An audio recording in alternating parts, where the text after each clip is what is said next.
Hey guys, you ever walk into a kitchen and instantly feel like you're home? Not just any kitchen, your grandma's kitchen, where the air smelled like cinnamon toast, and there was always something bubbling on the stove. The counters were cluttered but in the best way. Mixing bowls, flour tins, a percolator humming in the corner. Things that didn't just make food, they made memories. Today, we're looking back at some of those simple treasures. 10 forgotten kitchen gadgets your grandma swore by, little things that once meant everything. Before butter came in neat little sticks, there was a churn in the corner of the kitchen. Maybe it was glass with a crank on top, or maybe it was the tall wooden kind. Either way, your grandma would pour in cream, roll up her sleeves, and churn until it turned golden. It wasn't fast, and it sure wasn't easy. But the butter she made, rich, creamy, fresh, tasted like something out of a dream. These days, we buy butter without thinking. But back then, it was something you made with care. It sat on the shelf next to the sugar jar, a metal cup with a crank, always a bit dusty with flour. Grandma would turn that crank with a smile on her face, watching the flour fall like snow into the mixing bowl. She said it made the cakes lighter. Maybe it did, but even more, it felt like the start of something special, like magic was about to happen in the oven. Today, flour comes pre-sifted, and mixers do most of the work. But the sound of that sifter, that's a memory that sticks. Asterisk. There was a time when morning coffee didn't come from a machine with buttons. It came from a stovetop glass percolator. You could see it bubble. You could hear it brew. Pop, pop, pop, like a little kitchen symphony. Grandma would pour it into thick mugs, no frills, just strong, honest coffee. We've traded it for speed and convenience, but somehow, the percolator made the morning feel real. It looked like a toy, but worked like a charm. A hand-crank egg beater, with spinning beaters that whirred to life with just a twist. Grandma used it to whip eggs for pancakes, or make real whipped cream for strawberry shortcake.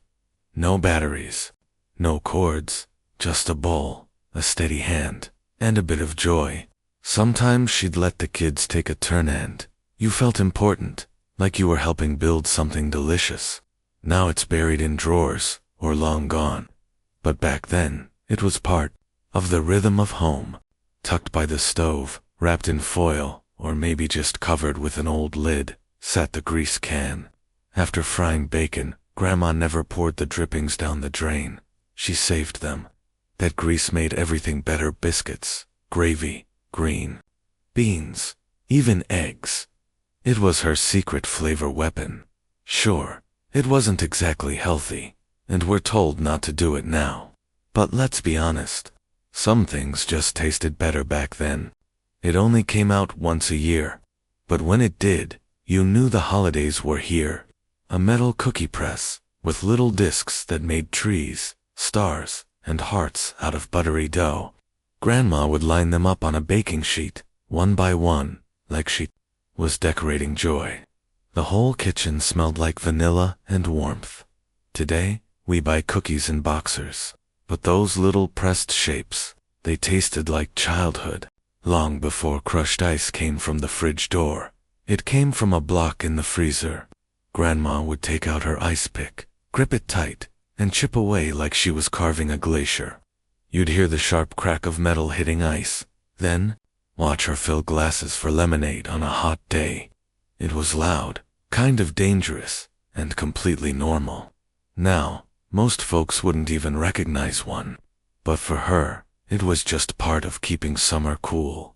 If you ever heard that loud hiss from the kitchen, chances are it came from the pressure cooker. It sat on the stove like a ticking time bomb, and Grandma treated it with serious respect. But inside, tender roasts, beans, cooked in half the time. Stews that melted on your tongue. Sure, people were nervous around it, but Grandma wasn't. She knew exactly what she was doing, and when the lid finally came off, dinner was always worth the wait. Lined up neatly on the counter, flour, sugar, coffee, and tea, shiny tins, or maybe painted ones with floral prints. They weren't just containers, they were part of the kitchen's soul. Grandma filled them with care, wiped them down each week, and always knew which was which by heart. They made the kitchen feel lived in. Plastic bins may be practical, but they've got no story to tell. This one looked like it belonged in a diner. The toastolator didn't pop your bread up. It moved it slowly, like a parade through a heated tunnel, until it came out perfectly toasted. You could watch the whole process, and there was something almost magical about it. It was slow, bulky, maybe a little fussy, but it made mornings feel special, because sometimes the best things in life take a little longer. So many of these tools are gone, now tucked away in antique stores, thrift shops, or boxers in the attic. But the feeling they gave us, that warmth, that comfort, that stays. If one of these brought back a memory or reminded you of your grandma's kitchen, leave a comment below. We'd love to hear your story. And if you enjoyed this walk down memory lane, give us a like, subscribe to American Rewind, and join us next time as we open another forgotten drawer from the past. Until then, keep the stove warm and the memories warmer.